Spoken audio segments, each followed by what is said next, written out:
السلام علیکم ناظرین، نیوز 18 حیدرآباد کے اس خصوصی رپورٹ میں آپ کا خیر مقدم ہے۔ آئیے نظر ڈالتے ہیں آج کی اہم خبر پر۔ بسم اللہ الرحمن الرحیم۔ السلام علیکم ورحمۃ اللہ وبرکاتہ۔ شہ نشین پر تشریف فرما حضرت مولانا محمد عبد المنعم فاروقی چشتی صاحب،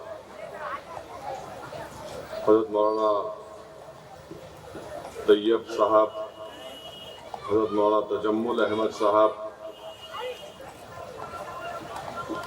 محترم جناب پاشا بھائی صاحب، محترم جناب کوثر محی الدین صاحب رکن اسمبلی حلقہ حاضہ، شہ نشین پر تشریف فرما معزز علماء اکرام، مشائخین عظام، بزرگان ملت، میری عزت دار ماں اور بہنوں اور میرے غیور نوجوان ساتھیوں، عزیزان ملت، میں اپنی مصروفیت کی بنا پر زیادہ دیر میں آپ کے درمیان میں کھڑے ہو کر تقریر نہیں کر پاؤں گا، اسی لیے میں یہ سمجھتا ہوں کہ جشن رحمت اللہ عالمین صلی اللہ علیہ وسلم میں شرکت کرنا میرے لیے ایک باعث مسرت بھی ہے اور ہم تمام کے لیے بلکہ سارے عالم کے لیے اللہ کے رسول صلی اللہ علیہ وسلم کی تشریف آوری، علماء کرام نے یہ تشریف فرمائی کہ اس ماہ مبارک کا بہت بڑا بلند مرتبہ ہے، بلکہ علماء کرام نے یہ بھی لکھا کہ اس ماہ مبارک کا مرتبہ ماہ رمضان سے بھی بڑا ہے، اس لیے کہ رمضان کریم میں اللہ سبحانہ وتعالیٰ نے قرآن کریم کو نازل کیا، تو اس ماہ ربیع الاول میں صاحب قرآن تشریف لائے۔ میرے عزیز دوستوں اور بزرگوں، اگر ہم کو ایمان اور قرآن ملا ہے تو صدقہ ہے نبی کریم صلی اللہ علیہ وسلم کا، بلکہ اگر کائنات میں اللہ اپنے حبیب محمد مصطفیٰ صلی اللہ علیہ وسلم کو نہیں بھیجتا تو کائنات کا ذرہ بھی ہمارے وجود میں نہیں آتا۔ حدیث قدسی ہے کہ اللہ سبحانہ وتعالیٰ فرماتا ہے کہ اے میرے محبوب، اگر آپ نہ ہوتے تو میں اپنی ربوبیت کو بھی ظاہر نہیں کرتا۔ عزیزان ملت اسلامیہ، علماء کرام نے لکھا کہ اللہ سبحانہ وتعالیٰ نے قرآن کریم میں اس آیات کا ترجمہ علماء کرام نے کیا کہ اللہ فرما رہا ہے کہ اگر تم میری نعمتوں کا شمار کرنا چاہو تو نہیں کر پاؤ گے۔ اللہ سبحانہ وتعالیٰ نے انسان کو بے شمار نعمتوں سے نوازا۔ اللہ نے انسان کو آنکھ دیے، ہاتھ اور پیر دیے، دماغ دیا، کان دیے، ناک دیا۔ یہ ایسی چیزیں ہیں کہ ساری کائنات اس کی قیمت نہیں بن سکتی، اور پھر اللہ قرآن کریم میں فرما رہا ہے کہ تم اگر میری نعمتوں کا شمار کرنا چاہو تو نہیں کر پاؤ گے۔ اللہ یہ نہیں کہہ رہا ہے کہ میں نے تم کو یہ تمام چیزیں دے کر تم پر ایک بہت بڑا احسان کیا، اور علماء کرام نے قرآن کریم کی اس آیات کا ترجمہ کیا کہ اللہ نے جب اپنے حبیب کو اس کائنات میں پیدا کیا تو اللہ قرآن میں فرما رہا ہے کہ اللہ نے مومنوں پر ایک بہت بڑا احسان کیا اور ان میں ایک عظمت والے رسول کو بھیجا۔ تو میرے عزیز دوستوں اور بزرگوں، میں آپ تمام کو جشن رحمت اللہ عالمین صلی اللہ علیہ وسلم اور عید میلاد النبی کی مبارکباد پیش کرتا ہوں، اور یہ ہم تمام کے لیے بڑی فخر اور خوش قسمتی کی بات ہے کہ اللہ نے ہم کو محمد مصطفیٰ صلی اللہ علیہ وسلم کا امتی بنایا۔ میرے عزیز دوستوں اور بزرگوں، ایک صحابی رسول صلی اللہ علیہ وسلم نے اللہ کے رسول صلی اللہ علیہ وسلم سے یہ پوچھا کہ یا رسول اللہ صلی اللہ علیہ وسلم، کیا ہم آپ کو قیامت کے میدان میں بھی پائیں گے؟ تو اللہ کے رسول صلی اللہ علیہ وسلم نے فرمایا کہ ہاں تم مجھے 3 مقامات پر پاؤ گے۔ اس صحابی رسول صلی اللہ علیہ وسلم نے پوچھا کہ یا رسول اللہ صلی اللہ علیہ وسلم وہ پہلی کون سی جگہ ہوگی جہاں پر ہم آپ کو قیامت کے دن پائیں گے؟ رحمت اللہ علیہ صلی اللہ علیہ وسلم نے ارشاد فرمایا کہ میری امت پیاسی ہوگی، میں آب کوثر پر رہوں گا اور میں ان کی پیاس کو بجھاؤں گا۔ رحمت اللہ علیہ صلی اللہ علیہ وسلم نے ارشاد فرمایا کہ میری امت پل صراط سے گزرے گی، جبرائیل امی اپنے پر بچھائے ہوں گے اور میں اللہ سے دعا کروں گا کہ اللہ میری امت کو سلامتی سے گزار دے۔ پھر صحابی رسول صلی اللہ علیہ وسلم نے پوچھا رسول اللہ صلی اللہ علیہ وسلم وہ تیسری جگہ کون سی ہوگی جہاں پر ہم آپ کو پائیں گے؟ تو محمد مصطفیٰ صلی اللہ علیہ وسلم نے ارشاد فرمایا، رسول اللہ صلی اللہ علیہ وسلم نے ارشاد فرمایا پل صراط کا ذکر کیا، اور جب اللہ کے رسول صلی اللہ علیہ وسلم نے کہا کہ میں اللہ سے دعا کروں گا کہ اللہ میری امت کو سلامتی سے گزار دے، تو یہاں پر کسی ایک عاشق نے بڑا خوب کہا کہ رضا پل سے وجھ کر کے گزریے کہ ہے رب سلم صدائے محمد۔ میرے عزیز دوستوں اور بزرگوں، وہ تیسری جگہ آقائے دو عالم صلی اللہ علیہ وسلم نے فرمایا کہ جہاں پر میری امت کے اعمال تولے جائیں گے، اور اگر میری امتی کے اعمال میں کمی ہوگی تو میں اس کی کمی کو پورا کر دوں گا۔ عزیزان ملت، یہ اللہ کا بہت بڑا کرم اور فضل ہے کہ اللہ سبحانہ و تعالیٰ نے ہم کو رسول اللہ صلی اللہ علیہ وسلم کو امتی بنا کر بھیجا۔ حضرت ابو موسیٰ شریف رضی اللہ تعالیٰ عنہ سے روایت ہے کہ اللہ کے رسول صلی اللہ علیہ وسلم نے فرمایا کہ اللہ نے مجھے 2 دعائیں دی، ایک یہ تھی کہ میں اپنی ساری آدھی امت کی مغفرت کرا لوں، یا پھر میں اپنی امت کی ہر امتی کے لیے اللہ سے مغفرت مانگوں۔ تو اللہ کے رسول صلی اللہ علیہ وسلم نے کہا کہ میں نے اپنی اس دعا کو قیامت تک کے لیے اپنی امت کے لیے اٹھا کے رکھا ہوں، اور میں اپنی امتی کے مغفرت کے لیے، شفاعت کے لیے اس دعا کو استعمال کروں گا۔ اسی لیے قرآن کریم کی سورہ دہا کی 5ویں آیات ہے کہ وَلَا سَوْفَ يُؤْتِيكَ رَبُّكَ فَتَرْضَىٰ، کہ اللہ فرما رہا ہے کہ محبوب ہم آپ کو صلی اللہ علیہ وسلم آپ کو اتنا دیں گے کہ آپ راضی ہو جائیں گے۔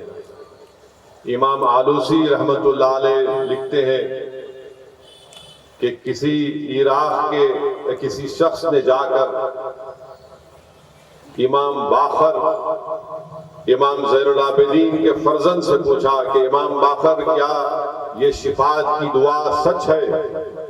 تو امام باقر نے کہا کہ میں نے حضرت علی سے یہ روایت بیان کی حدیث کی کہ اللہ کے رسول صلی اللہ علیہ وسلم دعا کر رہے تھے اور زار و خطار آنکھ سے آنسو بہ رہے تھے رسول اللہ صلی اللہ علیہ وسلم کے آنکھ سے کہ اللہ میری امت کی مغفرت کر دے، میری امت کی مغفرت کر دے۔ تو اللہ نے جبرائیل علیہ السلام کو بھیجا کر کہا کہ میرے حبیب سے کہہ دو کہ میں تم کو اتنا دوں گا کہ تم راضی ہو جاؤ۔ ایک اور حدیث شریف روایت آئی، امام آلوسی لکھتے ہیں رحمت اللہ علیہ کہ اللہ کے رسول صلی اللہ علیہ وسلم نے قرآن کی آیات پڑھی جو حضرت عیسیٰ علیہ السلام نے کہا تھا کہ اللہ یہ تیری امت ہے، تو اگر چاہے تو ان کو سزا دے دے۔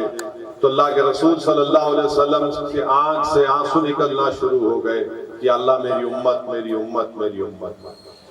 میرے عزیز دوستوں اور بزرگوں، اسی لیے میں نے کہا کہ ہم بڑے خوش قسمت ہیں کہ اللہ کے رسول صلی اللہ علیہ وسلم کے ہم امتی ہیں۔ میرے عزیز دوستوں اور بزرگوں، حضرت محمد بن ابو بکر صدیق اکبر کے فرزند سے یہ واقعہ ہم کو ملا، حدیث شریف ملی کہ ایک مرتبہ رسول اللہ صلی اللہ علیہ وسلم کسی غزوے سے واپس ہو رہے تھے، رات میں ایک جگہ پر قیام کیا تو خیمے لگائے گئے، ایک ایک خیمے میں کوئی 3 صحابی، کوئی 4، کوئی 2۔ تو نماز مغرب کے بعد رسول اللہ صلی اللہ علیہ وسلم کی امامت میں نماز مغرب ادا کی گئی. اس کے بعد ایک صحابی رسول صلی اللہ علیہ وسلم تھے، بڑے موٹے تازے تھے، بہت موٹے تازے تھے. تو سب رسول اللہ صلی اللہ علیہ وسلم سے جا کر دست مبارک کو بوسہ دے رہے تھے. تو یہ صحابی رسول صلی اللہ علیہ وسلم رحمت للعالمین صلی اللہ علیہ وسلم کے چہرے مبارک پر نظر ڈالی اور جوش محبت پیدا ہو گیا اور خرید گئے. اس زمانے میں لکڑیوں کی جوتیاں پہنتے تھے اور رسول اللہ صلی اللہ علیہ وسلم اپنے خد مبارک میں نعلین شریف نہیں پہنے تھے.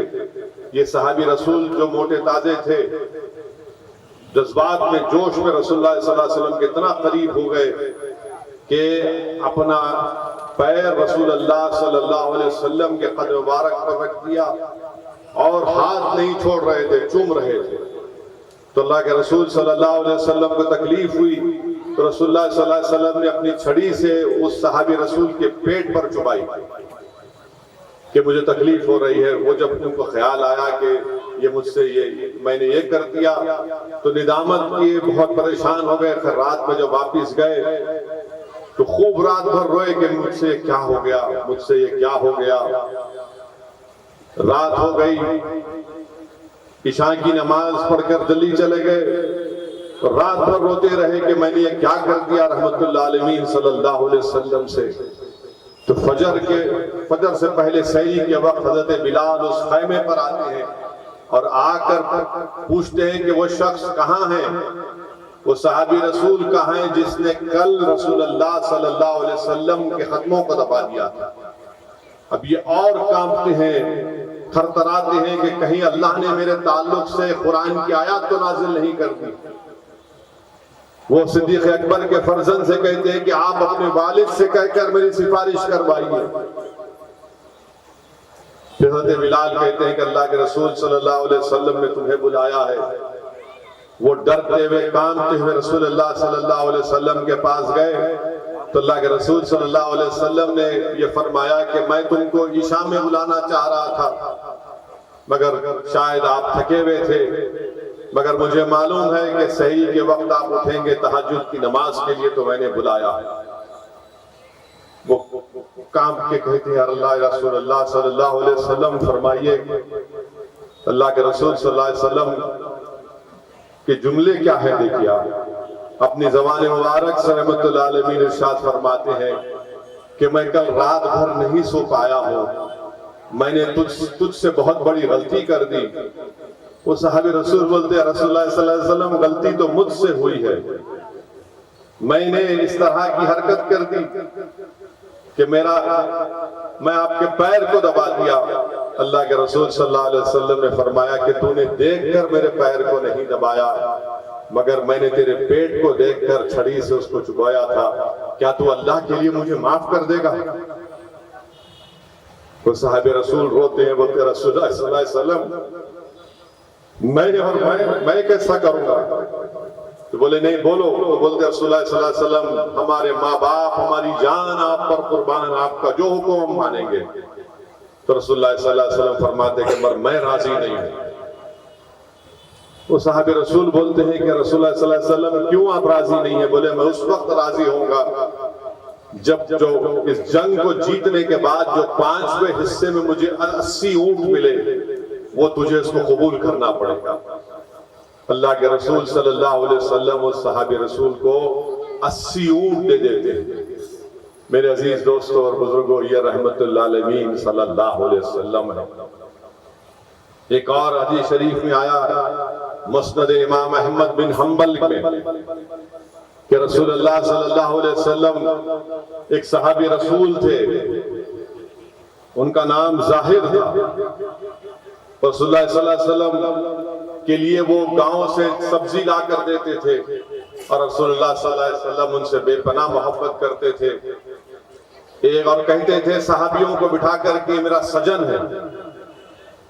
ایک مرتبہ بازار میں یہ صحابی رسول حضرت ظاہر رضی اللہ تعالیٰ عنہ نظر آئے تو رسول اللہ صلی اللہ علیہ وسلم پیچھے سے جا کر حضرت ظاہر صحابی رسول کے آنکھ پر اپنے ہاتھ رکھ دیتے ہیں اور پوچھتے بتاؤ میں کون ہوں. اب اندازہ لگائیے رحمت العالمین صلی اللہ علیہ وسلم اپنے ہاتھ مبارک سے حضرت ظاہر رضی اللہ تعالیٰ عنہ کے آنکھ پر ہاتھ مبارک کے پوچھتے ہیں بتاؤ میں کون ہوں؟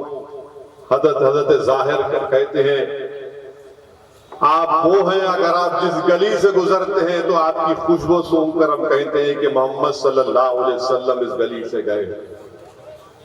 اللہ کے رسول صلی اللہ علیہ وسلم پھر فرد مسرت سے محبت سے کہتے ہیں کہ ہے کون جو اس کو خریدے گا، ہے کون جو اس کو خریدے گا؟ وہ صاحب رسول یہ کہتے ہیں یا رسول اللہ، کہتے ہیں کہ رسول اللہ صلی اللہ علیہ وسلم میں لکھنا نہیں پڑھنا نہیں جانتا، میرا کوئی وجود نہیں ہے، مجھے کوئی نہیں دنیا میں جانتا تھا، میرے آگے نہیں ہے، میرے پیچھے کوئی نہیں ہے، مجھے کون خریدے گا رسول اللہ صلی اللہ علیہ وسلم؟ ہم تو آپ کے قدموں میں آ کر بیٹھ گئے، آپ کے غلام بنے ہیں۔ رسول اللہ صلی اللہ علیہ وسلم جب حضرت ظاہر کی زبان سے یہ الفاظ سنتے، ان کا کھندا پکڑ کر ان کو اپنے اطراف اپنے سامنے پلٹا کر ان سے اپنے سینے سے لگا کر کہتے ہیں کہ تجھے اللہ اس کا رسول چاہتا ہے، تو کیا کہہ رہا ہے؟ مت کہہ، خاموش ہو جاؤ۔ میرے عزیز دوستوں اور بزرگوں، یہ اللہ کے رسول صلی اللہ علیہ وسلم کی صحابہ کرام سے محبت تھی، اور وہ صحابہ کرام اپنا ہر چیز رسول اللہ صلی اللہ علیہ وسلم کی خوشنودی کے لیے، دین اسلام کے غلبے کے لیے اپنا ہر چیز قربان کرتے۔ ایک اور حدیث شریف حضرت تمیم داری رضی اللہ تعالیٰ عنہ روایت فرماتے ہیں، اللہ کے رسول صلی اللہ علیہ وسلم جا رہے ہیں، ایک اونٹ دوڑتا ہوا آیا اور رسول اللہ صلی اللہ علیہ وسلم کے قدموں میں گر جاتا ہے۔ رسول اللہ صلی اللہ علیہ وسلم اس کو اٹھنے کا اشارہ کرتے ہیں، اونٹ اٹھتا ہے اور وہ اونٹ اللہ کے رسول صلی اللہ علیہ وسلم سے بات چیت کرتا ہے، رسول اللہ صلی اللہ علیہ وسلم سے بات چیت کرتا ہے، اور رسول اللہ صلی اللہ علیہ وسلم 3 مرتبہ آمین آمین کہتے ہیں، اور 4تھی مرتبہ اللہ کے رسول صلی اللہ علیہ وسلم کی آنکھ سے آنسو نکل جاتے ہیں۔ اور جب یہ لوگ صحابہ کرام دیکھتے ہیں تو اور لوگ بھاگ کر آتے ہیں اور کہتے ہیں رسول اللہ صلی اللہ علیہ وسلم یہ ہمارا اونٹ ہے، 3 دن سے غائب ہے، اسے ہمارے حوالے کر دیجئے۔ اللہ کے رسول صلی اللہ علیہ وسلم فرماتے ہیں کہ میں تم کو تمہارے حوالے نہیں کروں گا، اس نے مجھ سے شکایت کی ہے کہ جب یہ جوان تھا تو تم نے گرمی اور سردیوں میں سے خوب کام کیا، جب یہ بوڑھا ہو گیا تو تم نے اس سے اونٹوں کی نسل میں اضافہ کیا، اب تم اس کی قربانی دینا چاہتے ہو، اس کو مارنا چاہتے ہو؟ تو وہ کہتے ہیں کہ ہاں رسول اللہ صلی اللہ علیہ وسلم میں بالکل سچ ہے، مگر آپ جو فرما رہے ہیں آپ اسے چھوڑ دیجئے، ہم اس کو ہاتھ نہیں لگائیں گے۔ رسول اللہ صلی اللہ علیہ وسلم نے فرمایا کہ نہیں، میں تم سے اس اونٹ کو خریدوں گا۔ رحمت اللہ علیہ صلی اللہ علیہ وسلم نے اس اونٹ کو خریدا اور اس اونٹ سے کہا کہ جا میں تجھے آزاد کرتا ہوں، جا میں تجھے آزاد کرتا ہوں۔ تو وہ اونٹ اس وقت اونٹ یہ کہتا ہے کہ یا رسول اللہ صلی اللہ علیہ وسلم، اس نے دعا کی جس پر رسول اللہ صلی اللہ علیہ وسلم نے آمین کہا۔ اس اونٹ نے کہا کہ یا رسول اللہ صلی اللہ علیہ وسلم، آپ کو میری طرف سے، اسلام کی طرف سے، قرآن کی طرف سے اللہ آپ کو اور آپ اس کا صلہ دے۔ رسول اللہ صلی اللہ علیہ وسلم نے آمین کہا۔ دوسری مرتبہ اللہ کے رسول صلی اللہ علیہ وسلم سے اونٹ نے کہا کہ آپ نے میرا خوف دور کیا، اللہ آپ کی امت سے خوف کو دور کر دے۔ تو رحمت اللہ علیہ صلی اللہ علیہ وسلم نے آمین کہا۔ تیسری مرتبہ اس اونٹ نے دعا کی کہ یا رسول اللہ صلی اللہ علیہ وسلم، جس طرح آپ نے آج آ کر مجھے بچایا، قیامت کے دن اللہ آپ کی امت کو قیامت کے خوف سے آزاد کر دے، خوف دور کر دے۔ تو رسول اللہ صلی اللہ علیہ وسلم نے آمین کہی۔ چوتھی مرتبہ اس نے کہا کہ رسول اللہ صلی اللہ علیہ وسلم، جس نے آج میرا خون بچایا آپ نے، اللہ آپ کی امت کا خون بچا دے۔ تو اللہ نے کہا کہ میرے محبوب، یہ مشیت الہی ہے، اس دعا پر آمین آپ مت کہیے۔ تو میرے عزیز دوستوں اور بزرگوں، رسول اللہ صلی اللہ علیہ وسلم رحمت للعالمین ہے، تمام کے لیے، انسانوں کے لیے، جنوں کے لیے، ہر مخلوق کے لیے، اللہ کی مخلوق کے لیے۔ بتانے کا مقصد یہ ہے کہ ہم خوش قسمت ہیں کہ اللہ سبحانہ و تعالیٰ نے ہم کو محمد مصطفیٰ صلی اللہ علیہ وسلم کا امتی بنایا۔ میرے عزیز دوستوں اور بزرگوں، رسول اللہ صلی اللہ علیہ وسلم کے صحابہ کرام نے دین اسلام کے لیے اپنا سب کچھ قربان کیا، کیا کیا پریشانیاں، کیا کیا مشکلات کا سامنا نہیں کیا۔ یاد رکھیے، میں پھر سے کہہ رہا ہوں، یہ دین ہم کو کسی بادشاہ کے محل سے نہیں ملا، بادشاہ کا قلعہ ہے، یہ ویران پڑا ہوا ہے دین، اس ویران قلعے سے ہم کو نہیں ملا۔ دین ہم کو کسی کی دولت سے نہیں ملا، دین اسلام ہم کو کسی ایک چمن میں چل کر نہیں ملا، یہ دین ہم کو ملا ہے تو صحابہ کرام کی عظیم قربانیوں سے ہم کو ملا ہے کہ کعبے کے صحن میں صدیق اکبر کو مارا اور پیٹا گیا۔ یہ دین ہم کو احد سے ملا ہے، بدر سے ملا ہے، حنین سے ملا ہے۔ اس دین میں امام حسین کا خون شامل ہے، اس دین کی بنیادوں میں اہل بیت کا خون شامل ہے، اس دین کی بنیاد میں عباس علمبردار کا خون شامل ہے، تب جا کر یہ دین ہم کو ملا ہے۔ تو میرے عزیز دوستوں اور بزرگوں، آپ اور ہم تمام یہ کوشش کریں کہ ہم اچھے مسلمان بنے، اچھے انسان بنے، نیکیوں کو اپنائیں، برائی سے دور رہے، نمازی بنے، قرآن کی تلاوت کریں، غریبوں کی، مسکینوں کی مدد کریں، پڑوسیوں سے اچھا برتاؤ کریں، اپنی ماں سے اچھا برتاؤ کریں، اپنی ماں سے اچھا برتاؤ کریں، اپنی بیویوں سے اچھا سلوک کریں، ماں باپ زندہ ہیں تو ان کی خدمت کریں، اولاد کو اچھی تربیت کریں، ان کو نیک بنائیں، قابل بنائیں، طاقتور بنائیں، ہمارے محلے سے برائیوں کا خاتمہ کریں۔ اور یاد رکھیے، بلکہ میں پورے مسلم سیاستدانوں سے یہ اپیل کر رہا ہوں، یاد رکھو کبھی بھی توحید پر کمپرومائز نہیں کرو۔ یاد رکھو دنیا کی کامیابی کے لیے تم شرک مت کرو۔ تم سیاست میں ہو تو یاد رکھو توحید کے دائرے میں رہ کر اپنی سیاست کرو۔ اگر تم شرک کرو گے تو دنیا میں تم کو وقتاً کامیابی مل سکتی ہے، مگر یاد رکھو آخرت میں کہیں نقصان نہ ہو جائے۔ انسان کا یہ مقصد نہیں ہے کہ میں کسی بھی طرح کامیابی حاصل کر لوں، شرک کروں، توحید پر کمپرومائز کر لوں، نہیں میرے عزیز دوستوں اور بزرگوں، دنیا کی کامیابی کے لیے ہم شرک نہیں کر سکتے، ہم توحید پر کمپرومائز نہیں کر سکتے۔ اور یاد رکھو قرآن کی آیات کو کہ جب رسول اللہ صلی اللہ علیہ وسلم مکہ فتح کر کے گئے اور اپنی زبان مبارک سے مکے میں بتوں کی طرف اشارہ کرتے تھے کہ قُلْ جَعَلَ وَزَهَقَ الْبَاطِلَ إِنَّ الْبَاطِلَ كَانَ زَهُوقًا، تو بت گرتے تھے۔ یاد رکھو جب رسول اللہ صلی اللہ علیہ وسلم کی آمد اس دنیا میں ہوئی تو بت گر گئے، آگ ٹھنڈی ہو گئی۔ اور یاد رکھو کہ جب رسول اللہ صلی اللہ علیہ وسلم اس دنیا میں اللہ نے بھیجایا، دنیا میں آنے کے بعد رحمت للعالمین صلی اللہ علیہ وسلم نے سجدہ کیا۔ یاد رکھو کہ جب رسول اللہ صلی اللہ علیہ وسلم جب دائی حلیمہ کے گھر میں تھے تو پڑوسی دیکھ کر پریشان ہوتے تھے کہ حلیمہ کے پاس اتنی دولت کہاں سے آ گئی کہ چراغ رات بھر جل رہا ہے۔ جب پڑوسیوں نے پوچھا تو دائی حلیمہ نے کہا کہ نہیں، جب سے یہ نور والا آیا ہے، ہاں میں گھر کے کسی کونے میں اس کو لے کر جاتی ہوں تو اللہ وہاں پر نور پھیلا دیتا ہے، روشنی پھیلا دیتا ہے۔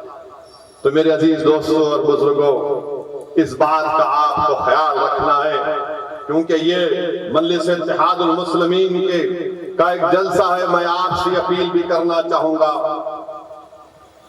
کہ الیکشن آ رہے ہیں، میری آپ سے دبن گزارش ہے کہ آپ مجلس اتحاد المسلمین کو مضبوط کریں، اور اگر کوئی کسی کو اعتراض ہوگا کہ اسد الدین اویسی جشن رحمت للعالمین صلی اللہ علیہ وسلم میں سیاست کی بات کر رہا ہے، تو دیوانے تم سیرت النبی کو نہیں پڑھے، اگر تم سیرت النبی کو پڑھتے تو تم کو معلوم ہوتا۔ کسی شاعر نے اچھا کہا کہ جدا ہو دین سے سیاست تو رہ جاتی ہے چنگیزی۔ تو میرے عزیز دوستوں اور بزرگوں، جو ہمارے مخالفین مجلس اتحاد المسلمین کہتے ہیں کہ مجلس اتحاد المسلمین نے کیا کیا، تو میں عوام کے درمیان میں کھڑے ہو کر اس جلسے جشن رحمت للعالمین صلی اللہ علیہ وسلم میں آپ کو بتا رہا ہوں کہ پچھلے 10 سال میں مسلمانوں کے لیے پری پوسٹ میٹرک اسکالرشپ 14,445 کروڑ روپے پوسٹ میٹرک اسکالرشپ میں مجلس کی نمائندگی پر TRS کی حکومت نے منظور کیے۔ ریمبرسمنٹ آف ٹیوشن فیس 10 سال میں 1625 کروڑ، پری میٹرک اسکالرشپ جو گورنمنٹ آف انڈیا کے لیفٹ اوور تھے اس میں 21 کروڑ، چیف منسٹر کی اوورسیز اسکالرشپ میں 521 کروڑ، جس میں 2,975 بچوں کو بیٹیوں کو اسکالرشپ ملی۔ ٹیمرس میں 2,975 کروڑ مجلس کی نمائندگی پر TRS حکومت نے خرچہ کیا۔ 1,35,000 مسلم بچے اور بچیاں بھی پڑھ رہے ہیں۔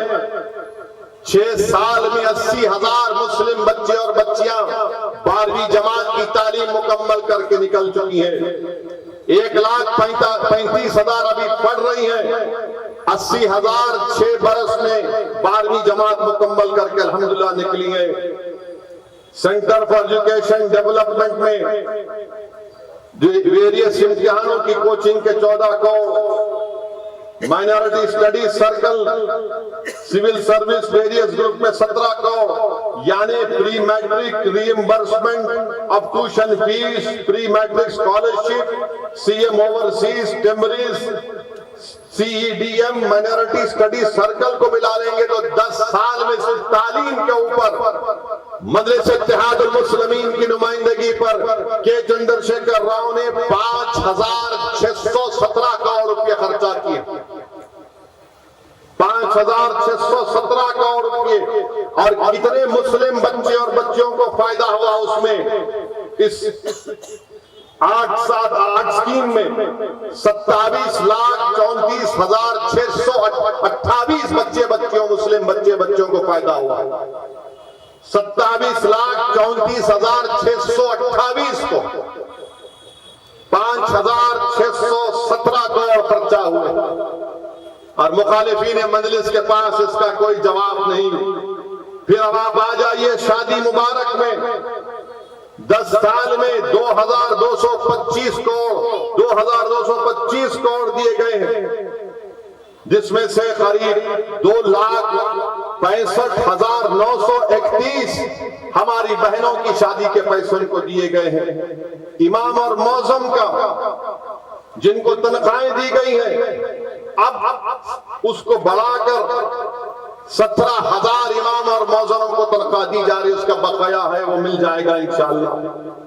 پھر یہ 1 لاکھ کا فائنینشل ایڈ ہے، اور پھر آپ دیکھتے ہیں کہ تور بیت المال جو تھا نامپلی کے پاس، وہاں پر قریب 40 کروڑ کی لاگت سے وہ انیس الغربہ کی عمارت، اپنی شاندار عمارت کو مجلس اتحاد المسلمین کی نمائندگی پر بنایا گیا۔ میرے عزیز دوستوں اور بزرگوں، اس کے بعد شہر حیدرآباد ہو یا تلنگانہ ہو، یہاں پر ہم نے امن کو مضبوط کیا، فرقہ پرستی کو بننے نہیں دیا، فسادات کو ہونے سے بچایا اس شہر کو۔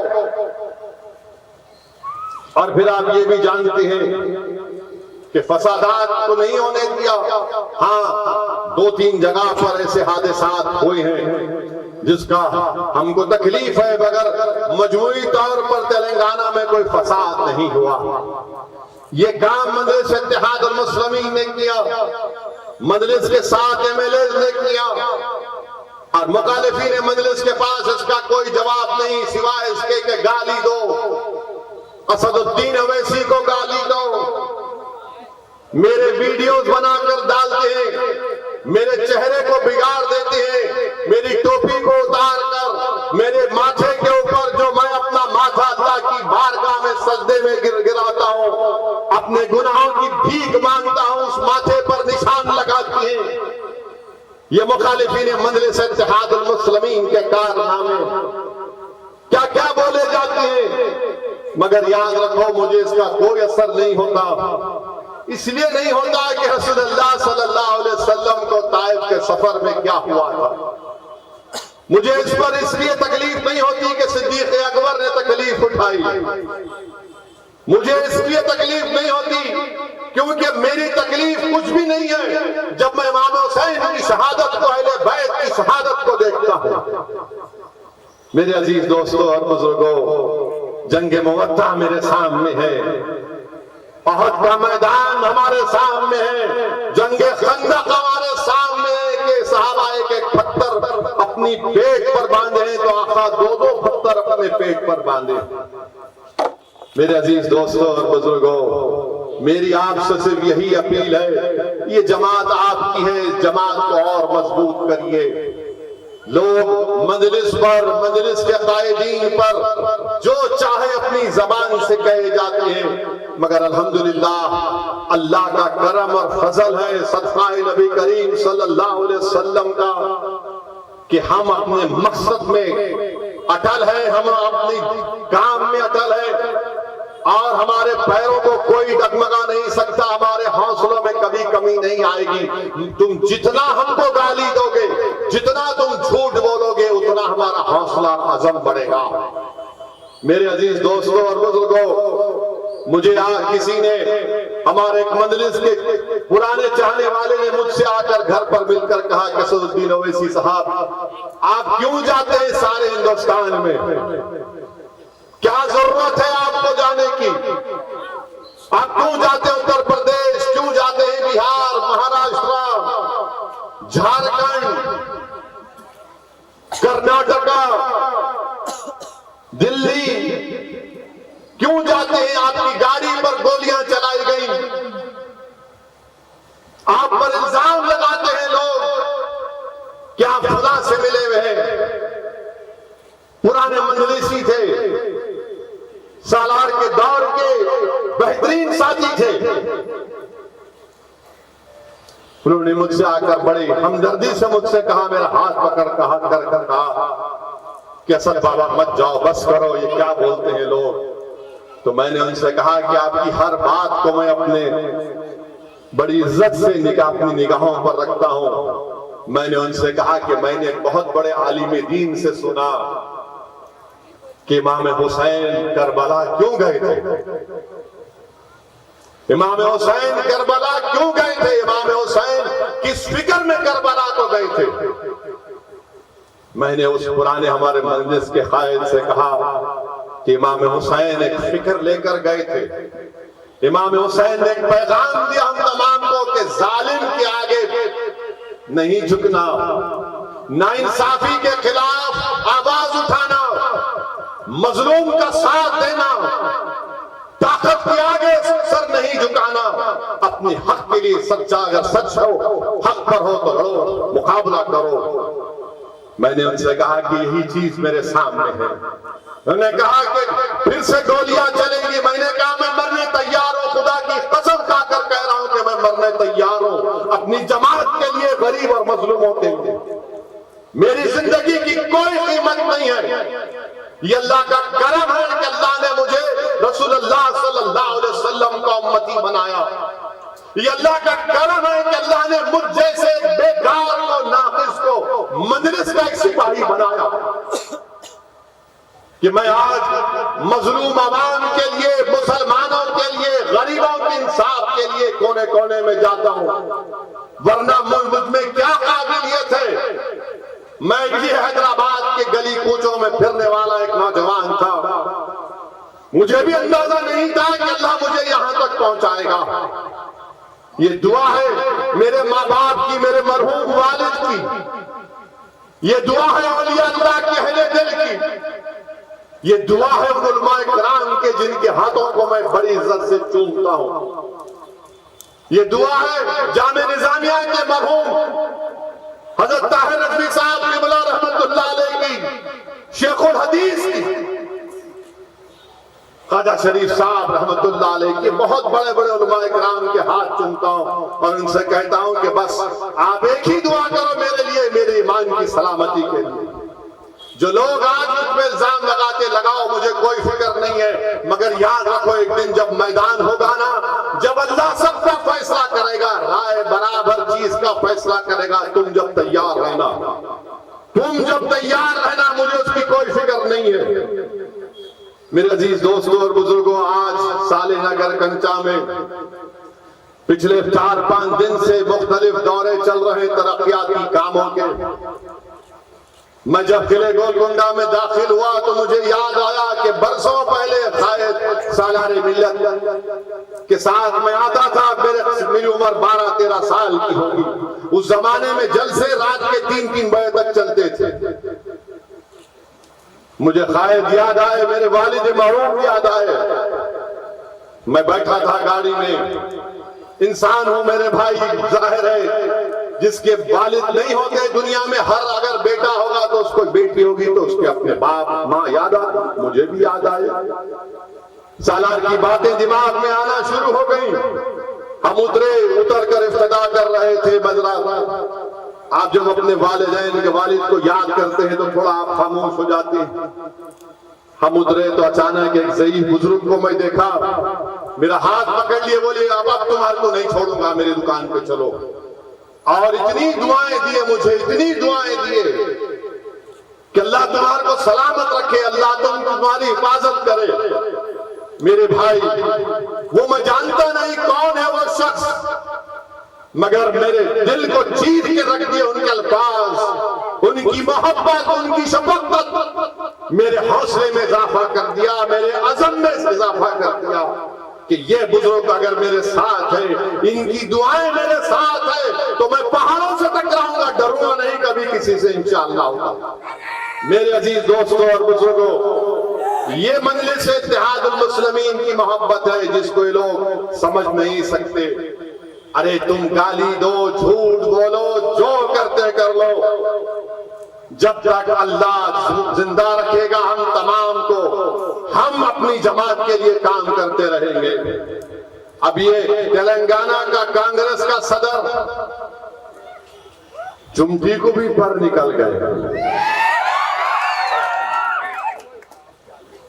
اب یہ بول دیا کہ اسد الدین اویسی کا خاندان مہاراشٹر سے آئے. ارے دیوانے، ہم مہاراشٹر سے نہیں آئے، ہم بابا آدم یہاں پر آئے تو ان کے ہمارے ابا انہوں ہیں.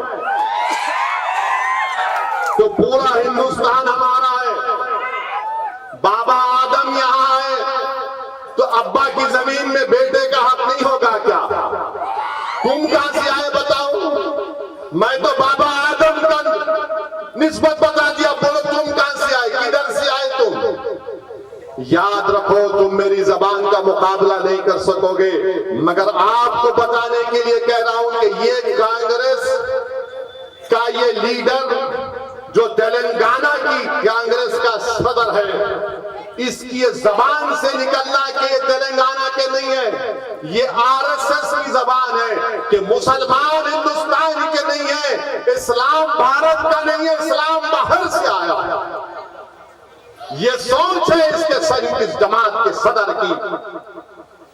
یہ یہاں کے نہیں ہے، وہ وہاں کے. یہی تو RSS گولوالکر سے لے کر پنڈت دین دیال اپادھیائے سے لے کر یہ سب تو یہی لکھے. کیا لکھا تھا گولوالکر نے وی اور نیشن آف ڈیفائن میں؟ یہی تو بات لکھی تھی.